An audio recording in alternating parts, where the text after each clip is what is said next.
కంటిన్ సీతను లంకలోన,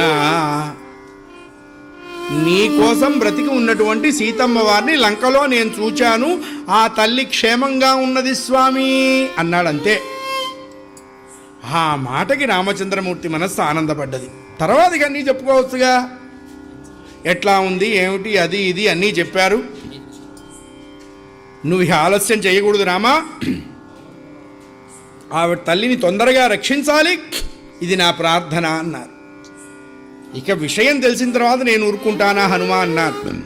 అసలు ఇంత ఉపకారం చేసినటువంటి నీకు నేను ఏం చేయగలను అని ఆలోచించారట రామచంద్రమూర్తి. ఇలా రా నాన్న అని పిలిచారు ఆంజనేయ స్వామి వారిని. వస్తే ఆంజనేయ స్వామి వారిని అట్లా 2 చేతులతో కౌగిలించుకున్నారటండి రామచంద్రమూర్తి.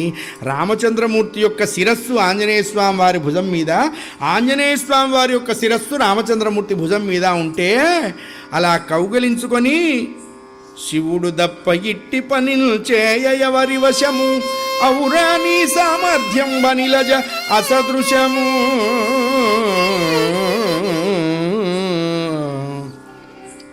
నువ్వు సాక్షాత్తు శివుడవే నాయనా, పరమేశ్వరుడు కాకపోతే ఇలాంటి పని ఎవడూ చేయలేడు. నాకింత ఆనందాన్ని కలిగించావు హనుమా, నేను నీకు వరం ఇస్తున్నాను అన్నారు.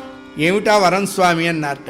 ఏం లేదు, నా దుఃఖాన్ని పోగొట్టావు కాబట్టి అసలు నీకెప్పుడూ దుఃఖం కలగకుండా ఉండేట్టుగా నేను నీకు వరం ఇస్తున్నాను అన్నారు. అందుకనే ఆయన నిత్య సంతోషి. ఆంజనేయ స్వామి వారికి ఉన్నంత ఆనందం ఎవ్వరికీ లేదండి. ఆయనకి ఏమిటి ఆనందం అన్నారు, రామనామమే ఆయనకి ఆనందము, రామనామమే ఆయనకి జీవనము, రామనామమే ఆయనకి గమ్యము.